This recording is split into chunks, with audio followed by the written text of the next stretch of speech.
تو ہم بھی ہر جگہ ہیں. اگر میری بات کوئی مولوی سن لے کہے گا صاحب یہ کیا بات ہے, علی ہر جگہ کیسے پہنچ سکتے ہیں, علی کیسے ہر جگہ پہنچ جائیں گے, علی تو ایک ہے, ہر جگہ کیسے پہنچ جائیں گے. مولوی ایسا ہے اس کے گلے میں چھوٹی موٹی کوئی دلیل نہیں جاتی ہے, اس کے گلے میں صرف قرآن کا پھندا ڈالنا پڑتا ہے. یہ صرف قرآن سے مانتا ہے, یہ قرآن کے علاوہ کسی چیز سے مانتا نہیں ہے. ہم جتنا سناتے رہے, مولوی آج یہی کہتے ہیں نا صاحب علی کو پڑھا دیتے ہیں, سب علی کو پڑھا دیتے ہیں, علی کو پڑھا دیتے ہیں. آپ کو کیسے پتا علی کو پڑھا دیتے ہیں؟ جہاں علی کو لے کے جاتے ہیں آپ پہلے ہو کر آئے ہیں. جہاں اگر ہم علی کو پڑھا دیتے ہیں تو وہ جو پڑھائی کا آپ نے جو اسکیل طے کیا ہے, جو معیار طے کیا ہے, جو آپ جو ہے وہ اپنا انچ جو ہے ٹیپ لے کے کھڑے ہوئے ہیں کہ علی کو پڑھا دیتے ہیں, پہلے اپنا خط تو ناپ لیجئے, پھر علی کی بات کیجئے, پھر علی کی بات کیجئے کہ علی کو پڑھا. مولوی کہے گا صاحب یہ پڑھا دیتے ہیں, علی کیسے ہر جگہ لا سکتے ہیں, علی تو ایک ہے. اچھا پھر مولوی تیرے لیے میں تیرے جیسی ہی تیرے طبقے کی تیرے شجرے کی دلیل لے کر آتا ہوں. اللہ نے شیطان کو, شیطان کے لیے قرآن نے کہا کہ شیطان ہر جگہ ہے. مولوی سے میں نے کہا کیا تو اس بات کو مانتا ہے کہ شیطان ہر جگہ بہکاتا ہے؟ کہنے لگا ہاں شیطان تو ہر جگہ بہکاتا ہے. میں نے کہا شیطان پاکستان میں بھی بہکاتا ہے؟ کہنا ہاں پاکستان میں بھی بہکاتا ہے. میں نے کہا ہندوستان میں بھی بہکاتا ہے؟ کہنا ہاں ہندوستان میں بھی بہکاتا ہے. میں نے کہا یہ جرمنی میں بھی بہکاتا ہے؟ کہنا ہر جگہ بہکاتا ہے. میں نے کہا لعنت ہو مولوی تجھ پہ, تجھے شیطان کے ہر جگہ ہونے پہ یقین ہے, رحمان کے ہر جگہ ہونے یعنی شیطان کے ہر جگہ ہونے پہ یقین ہے کہ سب شیطان ہر جگہ پہنچ سکتا ہے, شیطان ہر جگہ پہنچ سکتا ہے. یعنی مولوی خود کرتا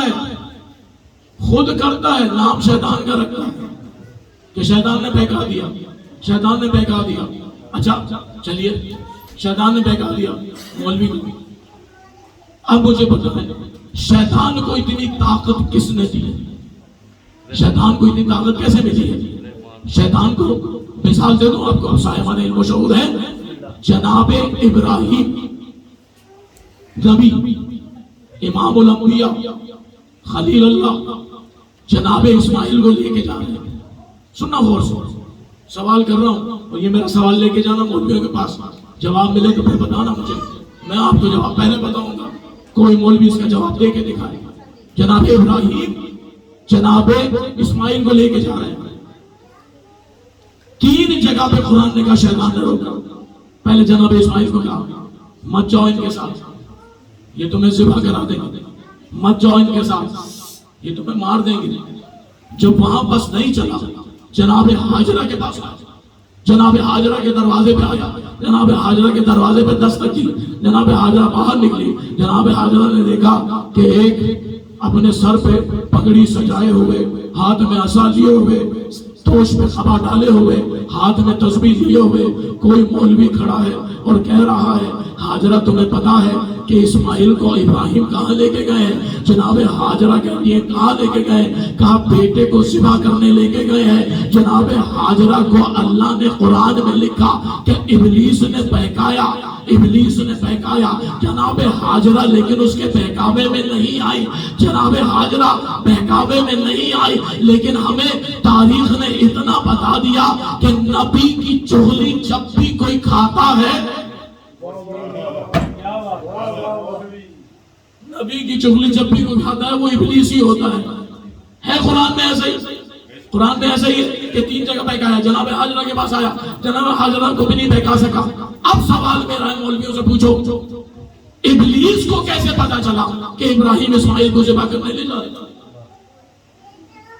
ابلیس کو کیسے پتا چلا؟ سوال یہ ہے جناب ابراہیم نے کسی کو نہیں بتایا, جناب ابراہیم نے جناب حاجرہ کو بھی نہیں بتایا, جناب ابراہیم نے اپنے شہر والوں کو نہیں بتایا, جناب ابراہیم نے اپنے بھائی کو بھی نہیں بتایا, جناب ابراہیم نے اپنے دوستوں کو نہیں بتایا, جناب ابراہیم نے سوائے جناب اسماعیل کے کسی کو نہیں بتایا. پھر جناب اسماعیل نے باپ کے علاوہ کسی سے بات نہیں کی. ابلیس کو کیسے پتا چلا کہ ذبح کرنے لے کے جا رہے؟ یہ سوال ہے بھائی, یہ سوال ہے, یہ سوال ہے کہ ابلیس کو کیسے پتا چلا, ابلیس کو کیسے پتا چلا کہ جناب ابراہیم اسماعیل کو ذبح کرنے کے لیے لے کے جا رہے ہیں اور انہیں 3 مقامات پہ روکا، جناب ہاجرہ کو بہکانے کی کوشش کی لیکن بہکا نہیں سکا۔ مولوی کہتا ہے کہ اللہ نے جب آدم کو سجدہ کرنے کو ابلیس کو فرشتوں کو کہا، ابلیس نے سجدہ نہیں کیا، اللہ نے کہا میری بزم سے نکل جا، تو اس نے کہا ایسے نہیں نکلوں گا، پہلے میری عبادتوں کا اجر دے، پہلے میری عبادتوں کا اجر دے۔ اللہ نے کہا کیا چاہتا ہے؟ اس نے کہا 2 چیزیں چاہتا ہوں، ایک مہلت چاہتا ہوں، دوسری طاقت چاہتا ہوں۔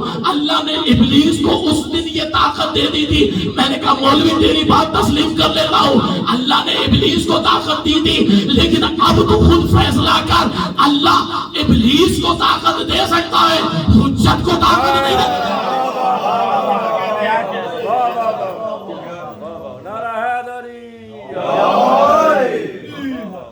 یعنی اللہ ابلیس کو طاقت دے سکتا ہے، حجت کو نہیں دے سکتا، کہ تو کہتا نہیں علی کے پاس یہ طاقت نہیں ہے۔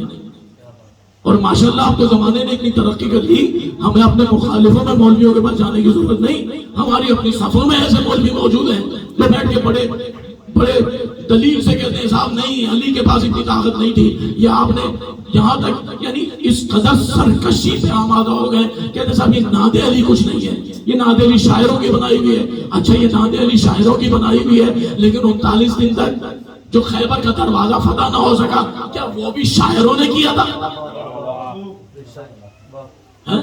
جو 39 دن تک تمہارے ابا جان سے پتہ نہیں آپ کا سروات پہ یہ محمد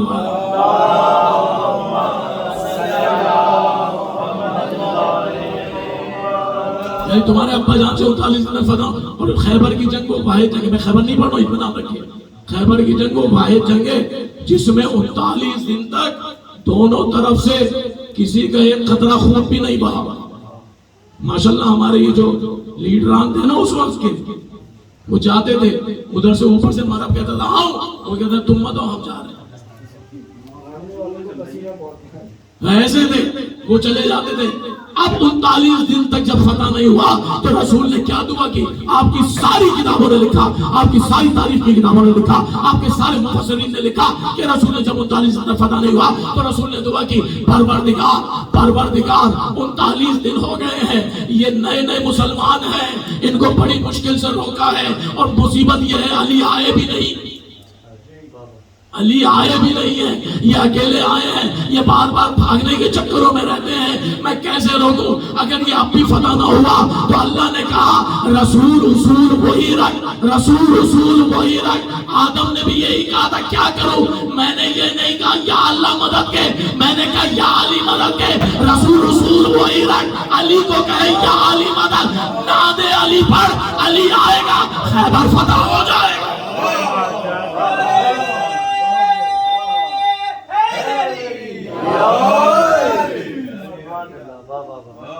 وحدانیت کی مثالیں بتا رہا ہوں، وحدانیت دیکھیں آپ کے سروں آپ کے دماغوں میں جو بات بٹھا دی گئی ہے کہ بس اللہ وہ ہے جو کسی کو نظر نہیں آتا اور وہ کسی کے اپنے کمالات کسی کو دیتا نہیں ہے، نہ، اللہ نے کہا میں نے اپنے سارے کمالات دے دیے۔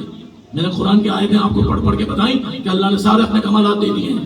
میں نے اتنی آیتیں پڑھی ہیں، شاید میں نے اپنی زندگی میں اتنی آیتیں نہیں پڑھی ہوں گی جتنی اس اشرے میں پڑھی ہیں کہ اللہ نے سارے اپنے کمالات دے دیے، اور اللہ نے کہا دیکھو اگر مجھے پہچاننا ہے تو انہیں پہچانو، مجھے سمجھنا ہے انہیں سمجھو، مجھے جاننا ہے انہیں جانو، اگر میرے راستے پہ چلنا ہے ان کے راستے پہ چلو، اگر میرا ساتھ دینا ہے ان کا ساتھ دو، اگر میرے دشمنوں سے بغض رکھنا ہے تو ان کے دشمنوں سے بغض رکھو، اگر ان کے میرے دوستوں سے محبت کرنی ہے تو ان کے دوستوں سے محبت کرو، بس تم ان سے محبت کرو، تم ان سے قل ان کنتم تحبون اللہ فاتبعونی، سورہ آل عمران میں قل ان کنتم تحبون اللہ فاتبعونی یحببکم اللہ ویغفر لکم ذنوبکم۔ اے رسول ان سے کہہ دیجئے اگر یہ چاہتے ہیں کہ اللہ ان سے محبت کرے تو ان سے کہہ دو یہ آپ کی اطاعت کرے، یہ آپ کی اطاعت کرے۔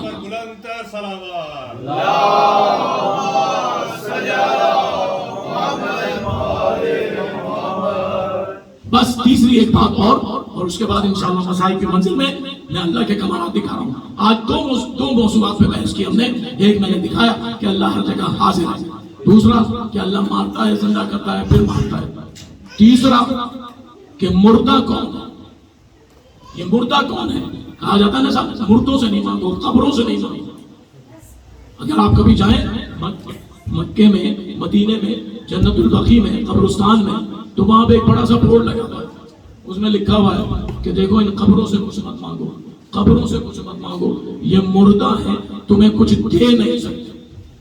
پتہ نہیں کتنی زبانوں میں لکھا ہوا ہے، اور وہاں پہ ایک مولوی بھی بٹھا رکھا ہے، وہ لوگوں کو کہتا رہتا ہے کہ ان قبروں سے کچھ نہ مانگو، وہ ادھر کعبہ ہے اس سے مانگو۔ مولوی کو سمجھ میں نہیں آتا کہ جو پتھروں کی قبریں یہاں ہیں، وہاں بھی تو پتھروں کا ایک کمرہ ہے، وہاں بھی تو پتھروں کا ایک کمرہ ہے جو اشارہ کر رہے ہیں۔